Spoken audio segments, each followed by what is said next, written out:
I'm Jeremy Till, and this is Amplify.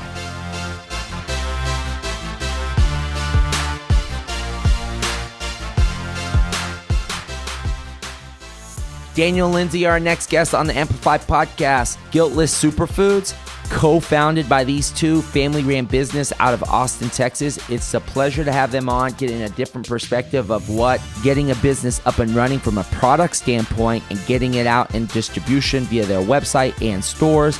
They're right now local, distributed in Austin, and looking to get in stores nationally as they come up in this next year. Excited to get their perspective and see how they've grown this company from nothing into what it is today.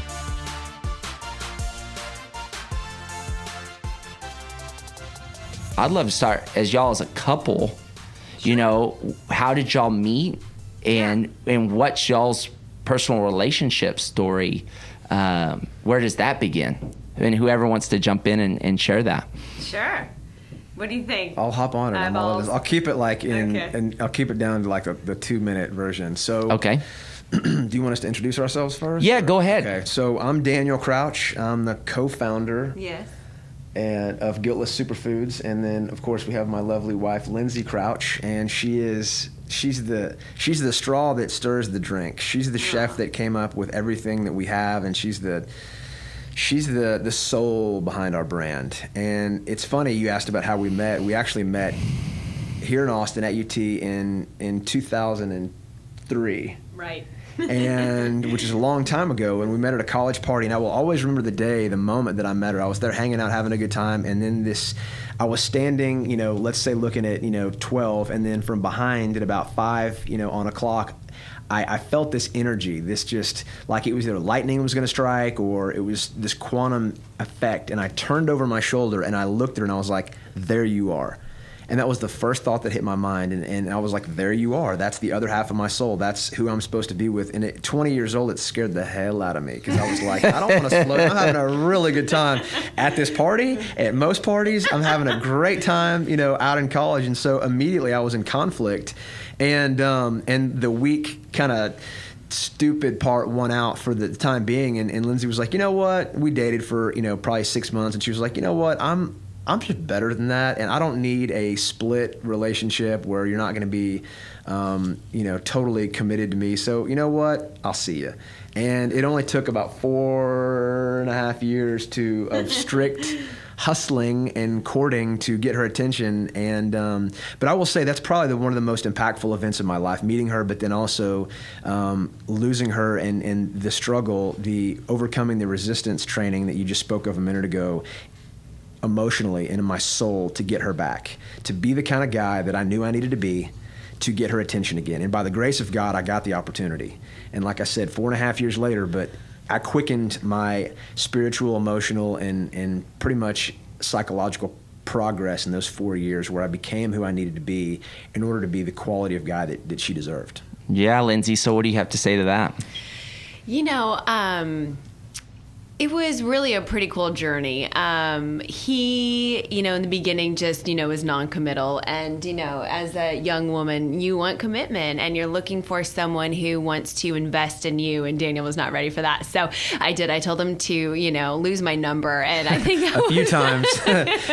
Dagger to the heart. Yeah, it was bad. It was tough. And I moved on and I had another boyfriend. I almost moved to LA to live with this other man and whatever. And I ended up moving to New York after I graduated from college, and Daniel took a trip up there with his mother to kind of show me that if he was a Southern gentleman, and if he brought his mom with him, that he would open up doors and pull out chairs and all that stuff to show me what a good, chivalrous, wonderful man he was, and that I needed to give him a second chance. And after that trip, I still didn't give him a second chance, and it took many more times for him to prove to me that he had changed from that guy that I met in college. But once he proved that to me, I was all in, and we reunited, one Miami fun weekend, and after that weekend there was no looking back. Yeah. I moved from New York to Dallas to be with him, and we got engaged 2 months later, and the rest is history. We have 2 little boys and a third on the way. So God just keeps blessing us, and we're totally committed to everything that we do together, whether it's business, family, life, whatever. We love being a team. So that's awesome. So what, from that standpoint of the relationship and then career-wise, how you have a background in nutrition or in cooking, or what does that look like? It's amazing. My jobs, in high school and college were always in the food industry. And then I went and I heard God tell me when I was in college at Texas Tech that he was going to use me to spread a message. And I didn't know what that message was yet, but that's why I got a broadcast journalism degree, because I thought television would be the biggest medium in which I could spread a message for the Lord. And so I went to Tech, got a broadcast journalism degree. And when Daniel and I reunited, I started cooking for him, as his wife. And he, starts telling me immediately that he is highly allergic to grains and sugars, and actually had been medicated his whole life because of a poor diet. And at the time, they didn't know it was a poor diet. They just kept giving him pills and, you've got this issue or that issue, but no one ever asked him what he was eating. And so it was very important for me to feed my husband well, to give him the fuel that he needed to be a personal trainer, to look good, feel good, to help others, in all of that. And so I asked the Lord where he was leading me, and he said back into food. And I totally fought it at first, because I said, no, I've got this college degree now. I'm supposed to go be rich and famous and on television, but you want me to, get back into the food industry, which I had done in high school and college. And he said, yeah, you need to follow my lead here. And so I became a personal chef, and was not classically trained by any means. I thought about going to cooking school, and we looked at, the $40,000 investment it would take to go to Le Cordon Bleu or whatever. And we said, I can do this, without that.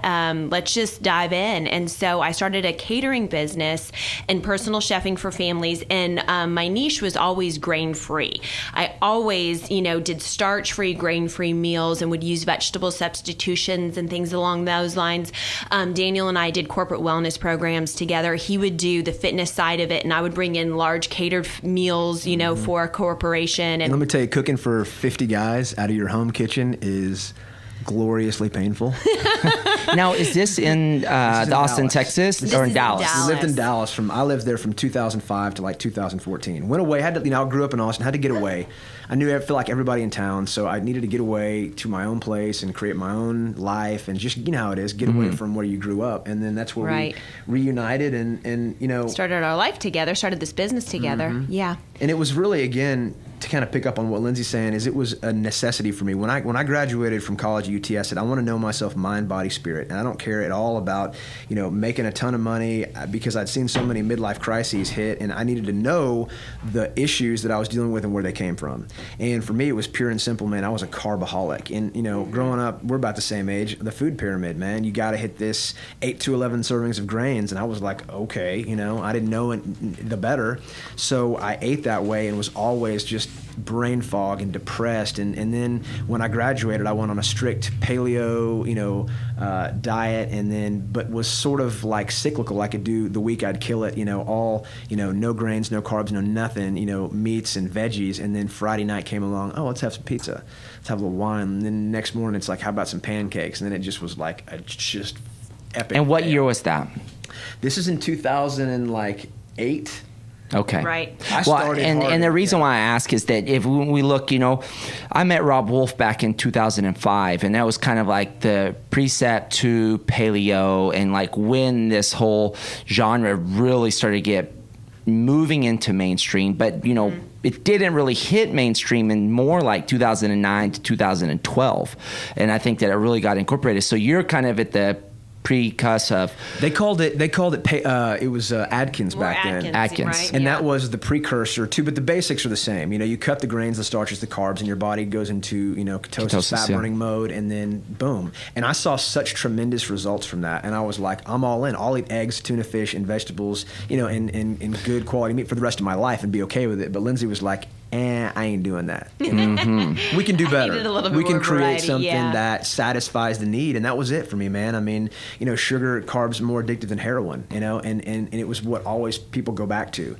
You can hold your breath, you can rock Atkins or paleo for a while, and then most people are like, but then I introduced a little of this back in, and it was like, the slippery slope, and you wind up back at square one. So how could we allow people to eat what they wanted to eat through their normal life, even on a cheat weekend? Like, we cheat weekend, quote unquote, all the time, but we do it with our cookies and our muffins. And so, I start on Monday, and I'm right back to where I was plus about 2 pounds. Mm-hmm. That's not bad. And then had you developed any diseases or illnesses from this type of diet? Like it was, yes, every one of them. I mean, like it was, brain allergies and depression and cyclothymia, and mine never developed really physically. It wasn't necessarily like I had, a gluten intolerance per se, but it was just more mental depression for me and the way that it manifested. And if your stomach is your second gut, it makes all the sense in the world now. I mean, I'm glycated. I've got carbs and sugar all the time, totally stopped up all the time. And then it just ran a perfect little nasty circle into my brain. Mm-hmm. Got it. And then did you start to research this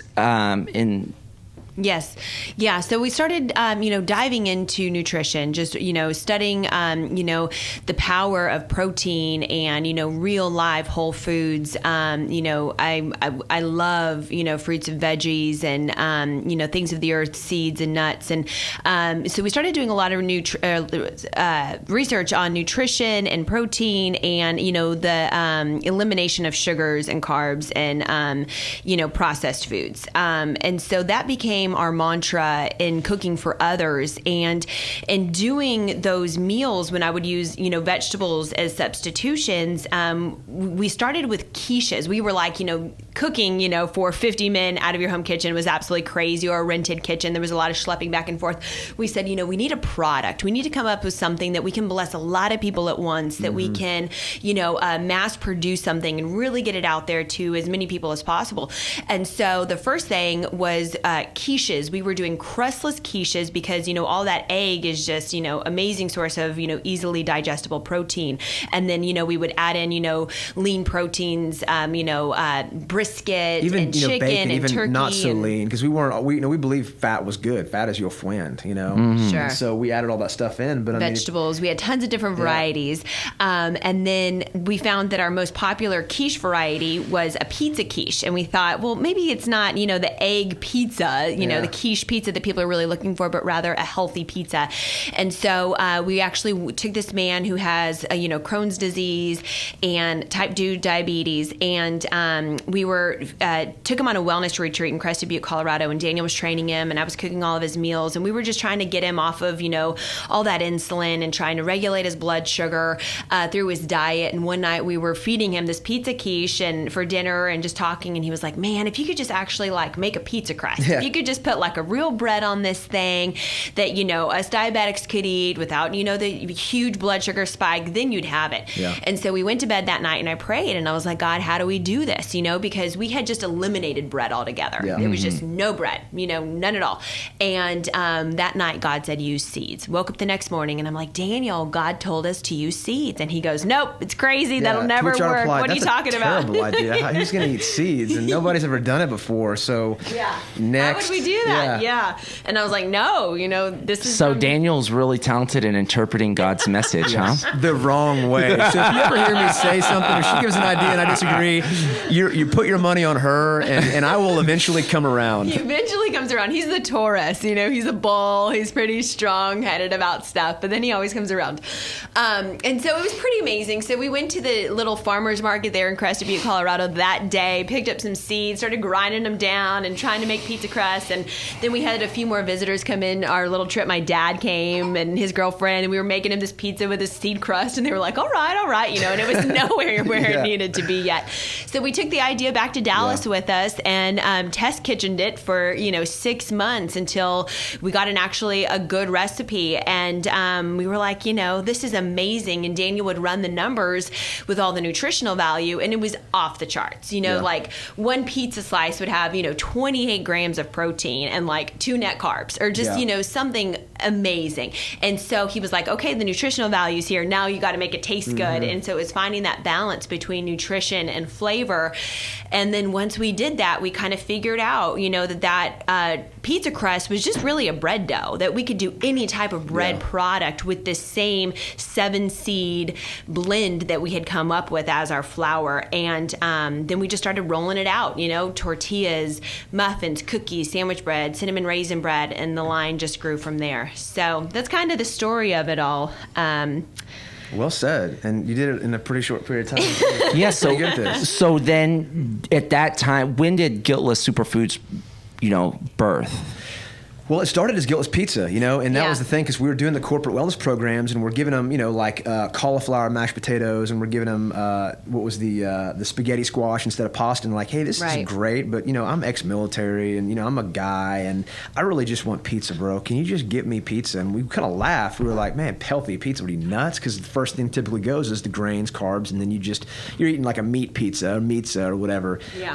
And then Lindsey just kept it up, and we came up with that pizza, and then people, of course, were like, oh my God, I can eat pizza all the time.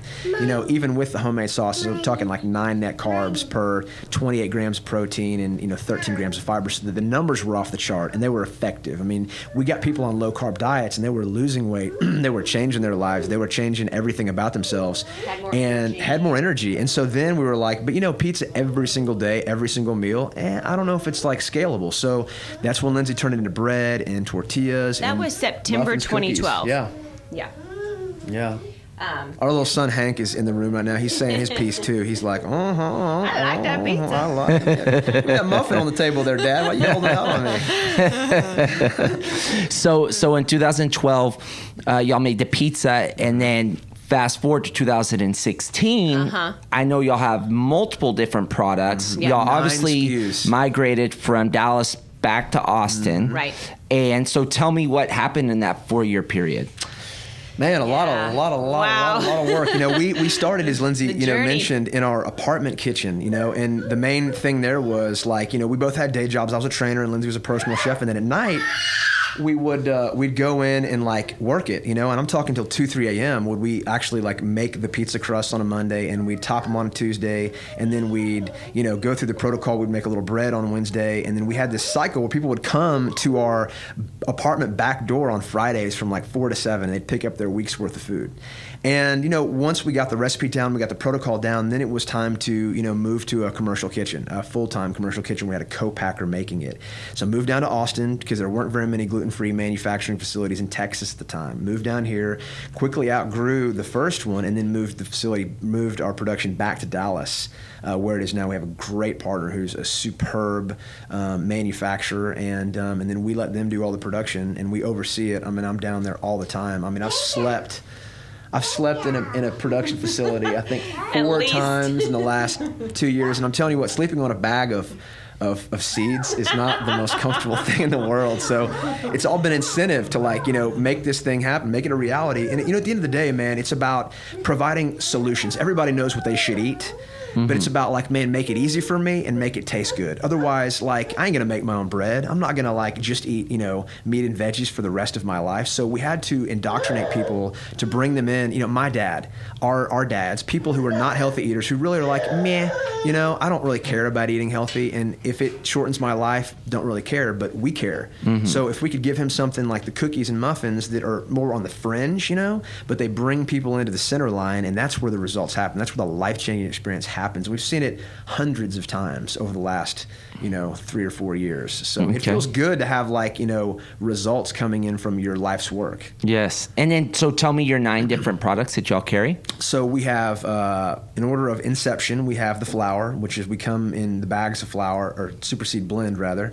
Which is so awesome because, you can do anything. It's just like, an almond flour, so to speak. You can do anything from bake birthday cakes or brownies or muffins or cookies. Waffles, anything you want, even, bread, Right. chicken tenders, and that, which is a whole lot of fun. And then we have our topped pizzas, pizza crusts, sandwich bread, cinnamon raisin bread, tortillas, because we're in Texas, you got to say tortilla. And then we have cookies and muffins, and I believe that's it for now. Gotcha. We've got a couple other things we're working on. Donuts are gonna make their way into the mix. They're phenomenal. I mean, people are couldn't believe when we did Paleo FX that it was again, you're having a donut that's got 8 grams of protein and as much fiber, and it fills you up. It's a meal.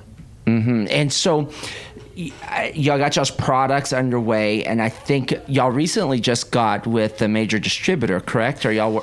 So we're with HEB now, and so we DSD, which means we deliver directly to the stores, but it's been a great, the majority of our business is online. We ship directly to our customers all across the country. It's hilarious when I look at our shipments every week, and it's balanced between New York, LA, California, Vegas. I mean, literally there's no like rhyme or reason why we ship to different places, because there's not a product like this out there anywhere. There's not a starch-free, grain-free, nut-free product that people can enjoy on a completely consistent basis. So we were doing direct to consumer, and then we had an opportunity to partner with HEB, and they, by the way, have been fantastic to deal with, and I have such a respect for the way they do business and for their desire to bring their customers the most cutting edge stuff, and so we're in HEB now as of last Monday. 2 weeks ago. Yeah, 2 weeks ago. Yeah.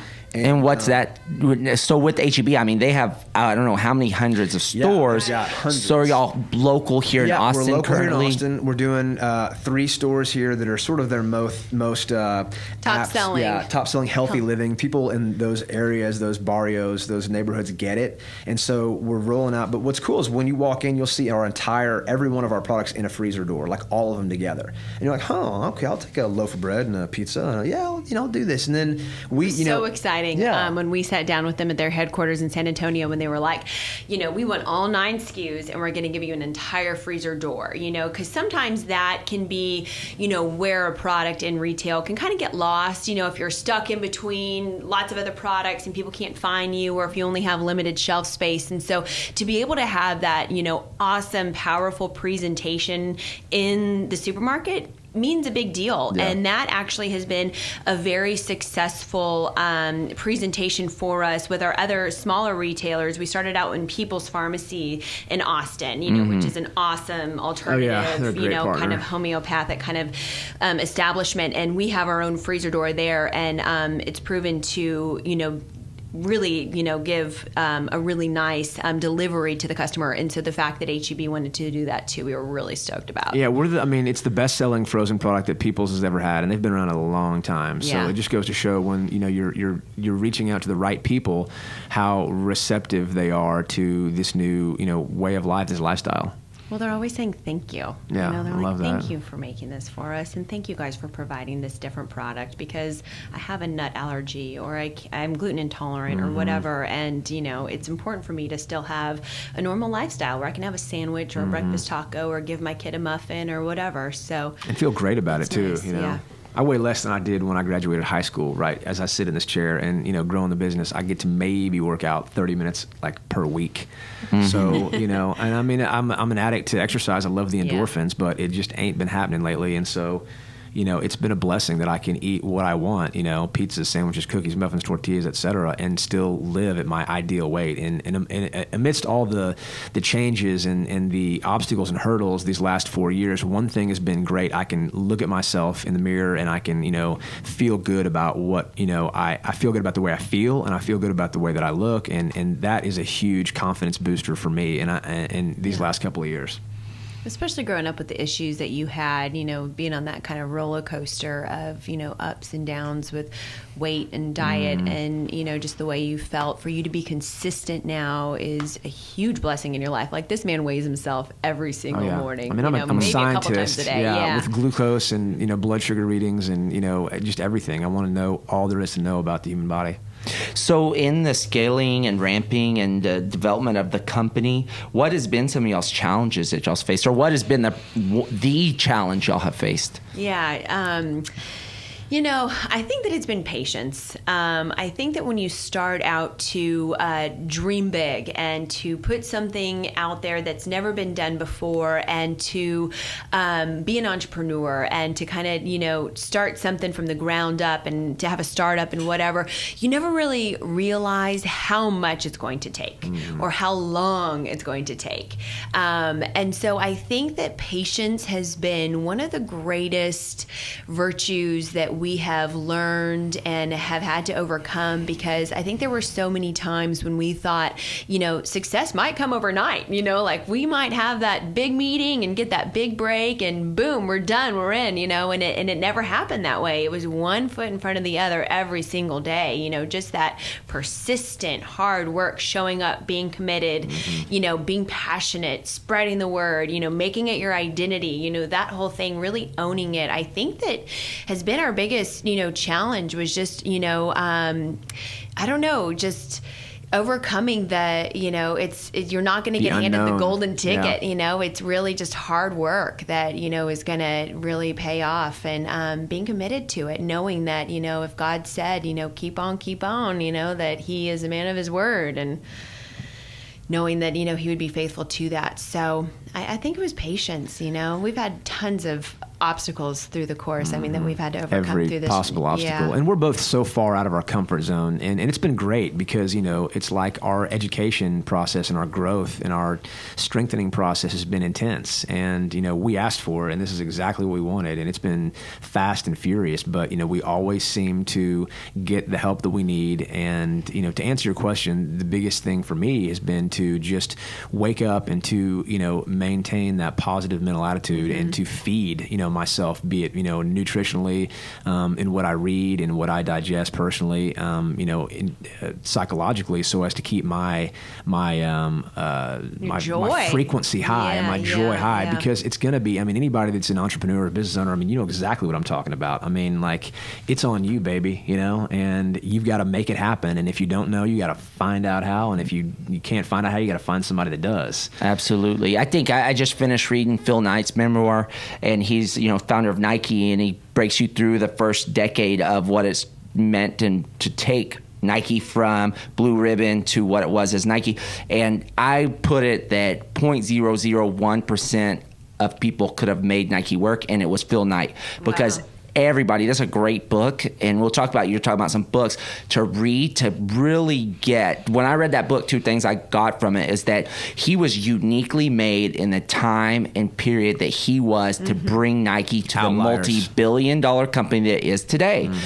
And I wasn't dreaming and living big enough, because his vision and what he did from a global standpoint was phenomenal. But the challenges, you're talking about, the FBI coming in and investigating him, potential fraud because of what he was doing in the day, because it was so out of the minds of bankers and people to process. Nike was growing at 100% every year, but they were in debt $1 million to $2 million. What? And back then there was no startup capital to fund, nurture these type of Silicon Valley type of concepts, and what drove Nike. So I think that, like, from what y'all have said, from being, the incorporation of y'all's company, this is unique to y'all, and you guys are uniquely bringing this product to the market. And so that's the struggle, but the pursuit of what it is you're doing. So, talking about the books that you read and the positive mental attitude, what is your number one book that you would say has really impacted you from that side of things?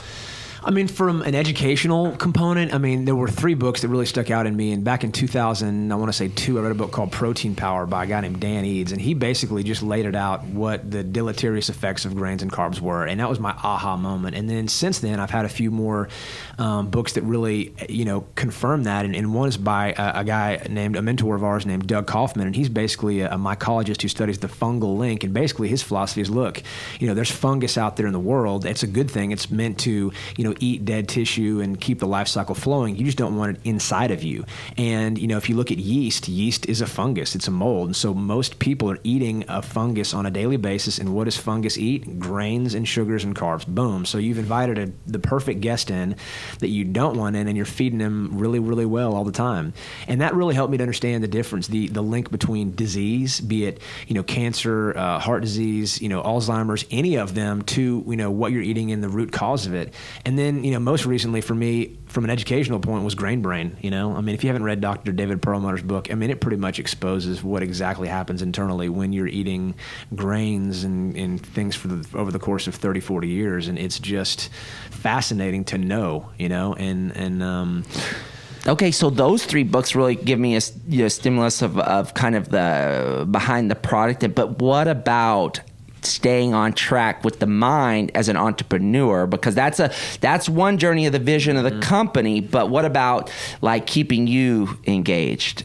Great question, man. It really, for me, was, there were a couple of different books, and one of them was a long time ago. I read, it was a book about biblical principles and how you basically get what you think. And it goes back to Job saying, the thing I feared most has come upon me.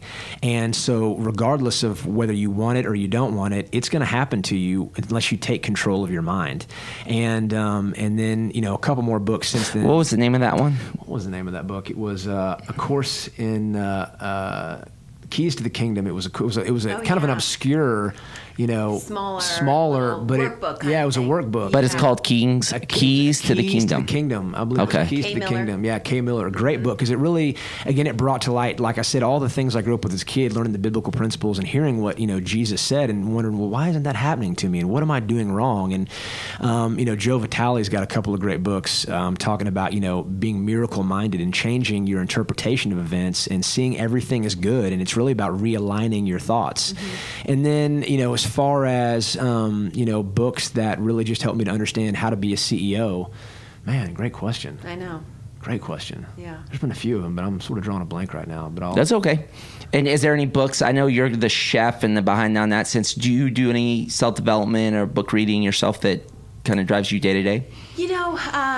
Not necessarily on the chef side. When I was personal chefing, I was really into, recipe searching and, food magazines and all of that stuff. But since kind of becoming now more of the kind of creative director and also mom at the same time and wife and all that, I think that my focus has changed a little bit. I'm now pouring more into my soul just as a person, and there's nothing too exciting about, this or too different, but it's just from being in the Word. It's just from, opening up my Bible every single morning and having that quiet time. And, whatever I'm going through that day, it's kind of amazing. I can just literally be like, okay, Lord, what do you want to hear? What do you want me to hear from you today? And he will have me turn to something that is just so relevant to what I'm going through. And so just being in the Word is really, really big for me. But then also too, like Daniel was talking about Doug Kaufman and the fungus link, that was huge for me. My mother passed away from cancer when I was a very young little girl. And so I grew up my whole life thinking that was going to be my story too. And, they just kind of tell you that, if you have that, gene, that, your chances are higher, and, they just kind of instill that fear in you, I feel like sometimes. And so I just had this fear that cancer was going to be my destiny too. And in meeting and talking with Doug and reading, we all have, of course, that cancer gene that's inside of us, but it's, of course, our lifestyle choices that either, fight it or feed it. And I gained so much freedom in realizing that my diet and lifestyle choices were either going to fight or feed that thing, and that I was really so much more in control than I thought. I was no longer living in fear over this thing, and it meant a huge deal to me as a young mother and wife and business owner that I didn't have to be afraid of losing all this, all of these things that I loved and feed my soul and are the fire within me that I could live a lifetime pouring into continuously, and that they aren't going to be stripped away from me just because I just get this thing that, takes my life. Empowered. And so Jesus empowering. said, my people fail for lack of knowledge. And when you have a knowledge, you have a freedom. The truth will set you free. The truth of reality will set you free. So you're not constantly worrying and thinking. And, which goes back to your question earlier about, self-development books, which I'm a junkie for. And, Napoleon Hill, James Allen, he's the original guy way back in the 1800s who basically kind of, took, again, as a man thinketh in his heart, so is he, whether good or bad. And that really, for me, that launched into, of course, reading about Tony Robbins and Jim Rohn and Zig Ziglar and all the people there who are just reinforcing, all the things that we have to do. And the reason I respect Tony Robbins, and I know he gets some guff from people, but he does the work. He says the declarations. You'll always see him in his videos. He's doing the kind of crazy little things, quote unquote, that he's recanting, he's speaking over himself, and he's doing the work. And I think a lot of it has to do with just the fact, like you don't look like you do overnight. It takes work. You just have to grind away at it and make it where you enjoy it, and you can stick with it for a long time. Yeah. I'm a huge fan of Tony. I've been through his Mastery University and gone through UPW and all that stuff. And in the recent past, month or two, I guess the folks that were in Houston burnt their feet walking on fire. And I was like, yes, I was so fired up because that authenticated the fact that I walked on burning coals. And it's a mindset that goes through that process. And I also heard they were taking some selfies and photos while they're trying to walk on the fire. So, you can't really be in state and walk and do, be all Instagram and Instagram or doing the Snapchat, Snapchat the fire walk and whatnot. But But no, I love that stuff. So, it's very powerful in instilling that. But again, one thing from y'all is that we know that you can do all that, but you got to take action. Yeah. And success takes the stairs, is Lindsey's thing. It's Yeah. success takes the stairs. You have to do it. It does not take the elevator. You cannot expect to be brought up straight to the top without paying your dues. You have to figure it out. And that is part of what builds the company, what builds the dream, what builds the character, is taking each and every step and stumbling along the way and, falling on your face a few times and, going, where am I? I'm kind of lost in this. I've lost my vision even. But even when you feel like, things are off track, or you don't know where the financing is going to come from, or, whatever, just staying true to it and showing up each and every single day and just putting the work in, and staying positive, believing it. They say if you stick with something long enough, it'll come to fruition. You just have to stay the course. So many people start something and then give up, and then it's lost, so it's just being passionate about it and not giving up. Well, and Harrison Ford in an interview once said, when I moved out to Hollywood, I had 4 or 5 friends with me, and the first year we were all doing great, and then one guy went home, and the second year another guy went home, and the third year so on and et cetera. And he said, I just never went home. I just stuck around and I ground it out until boom, you get an opportunity. And over the course of grinding it out, you become empowered. You have to do the work. You have to get skills. Those that are skilled in their labor will serve before kings, not officials of low rank. So if you educate yourself, you empower yourself, you're gonna get an opportunity one day. And if you've just stuck around, man, your chances for prospering are really high. Just being there to be picked from. So asking some key questions on some of the best advice that y'all have acquired over the years.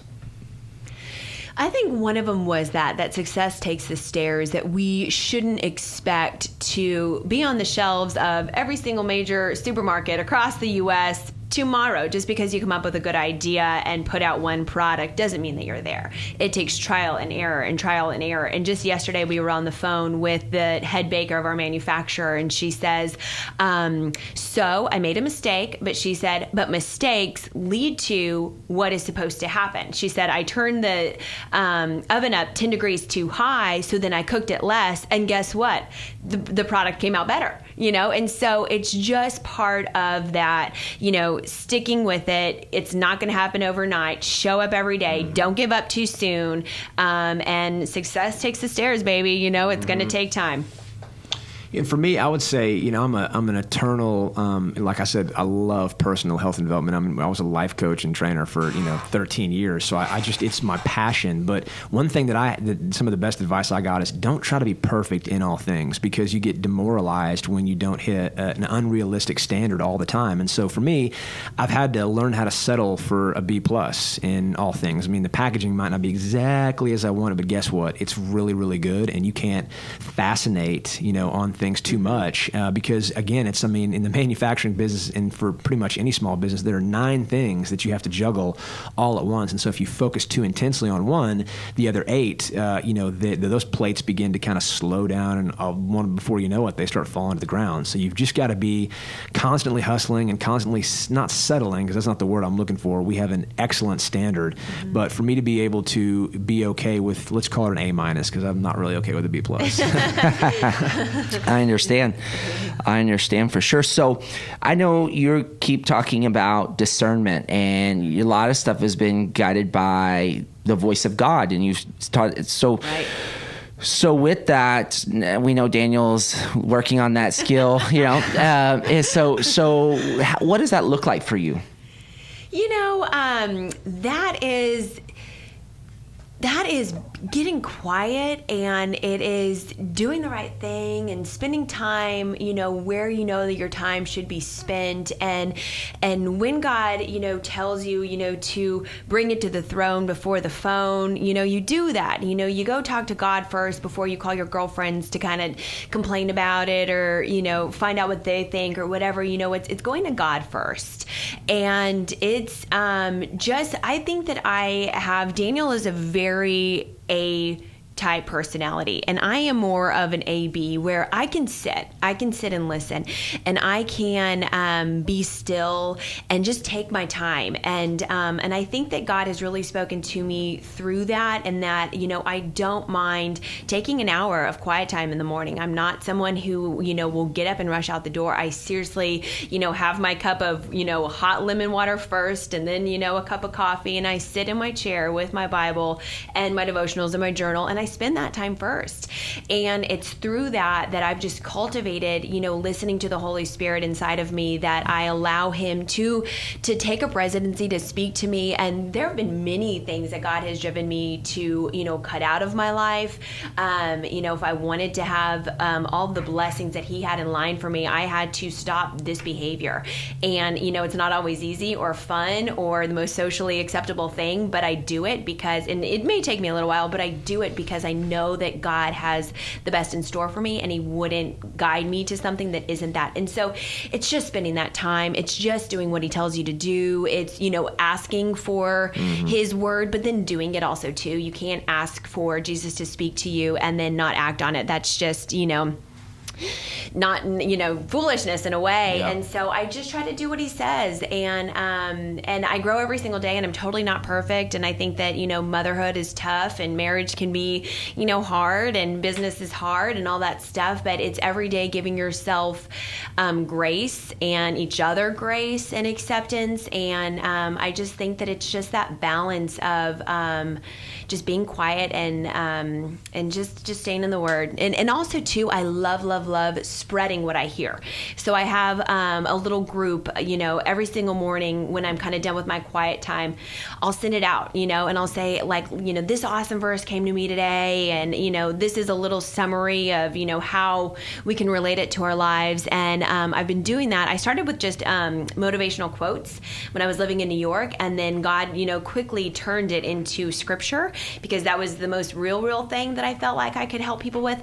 And it's been going on for close to 10 years now. Almost, I would say, 5 out of 7 days a week, I send out a little inspirational scripture or something that I hope that will just touch people's hearts, because that's how Christ is speaking to me. And if I can be that connection from them to him, then that's what I want to do. So okay, so do you guys have a newsletter or anything that y'all send out for the company? Yes. And how do people get onto that? And what are the best social platforms and way to get engaged with y'all? Love it. So we are totally active all over social media. For the newsletter, if you just jump on our website, guiltlesssuperfoods.com, as soon as you get there, a prompting will pop up and say, hey, we'd love to send you recipe ideas and workout tips and all that stuff. Sign up for our newsletter. And so we send out a newsletter. We try to do, maybe once or twice a week, not to be too annoying. The summer's kind of slowed down a little bit, but we're usually, pretty active in sending out good recipes and just things that are going on in our community, and ways to stay healthy. And then also too, we have a strong Facebook page and Instagram. We're on Pinterest, and then Snapchat. My personal, I use Guiltless and stuff too, but we might get a Guiltless Snapchat soon. Awesome. Well, anything else y'all would like to add before we get out of here? Go to HEB. Yeah, go to HEB. Go to HEB and Peoples here in Austin, and go online. And I would encourage people too, if you are like me and you were not maybe living your optimal life, I would encourage you to go to our site and to fall into a 30-day. Give it 30 days where you're eating the pizzas and the muffins and the cookies, because really what we've designed is a delivery system. It's not really about the pizza per se. It's about the micronutrients in the pizza. And if you're looking for a way to get fiber in your system, and who's not, and keep your protein and up and your carbs down. I mean, I think it's a great way, and we've seen so many people change their life, and it's really not about the business necessarily, as we just believe that the results from what you'll see are truly life-changing, and that's why we continue to grind it out. It's not, certainly isn't for the money, it's for the ability to, to help people, and, I had cancer, and, by eating a grain-free diet, now I don't. Well, that feels pretty good on your soul, and for...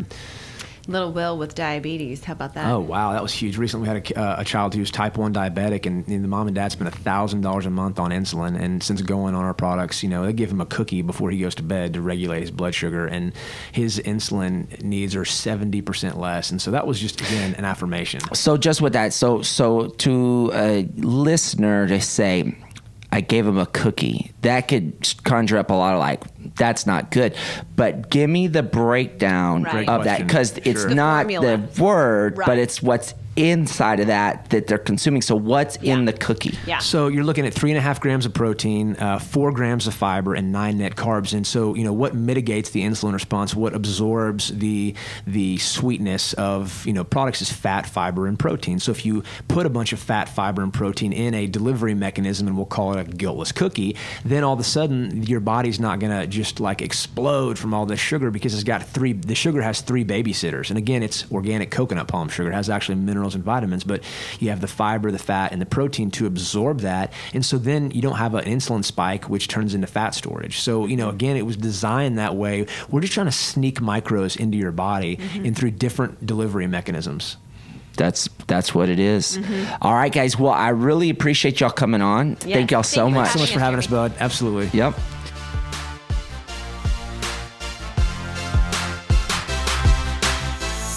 Thank you so much for joining us on the Amplify Podcast. You can find more at theamplifypodcast.com. Our social links to Facebook, Twitter, and Instagram. Join us in conversation. Let us know what you're thinking and how we can best service you guys. We will see you again really soon.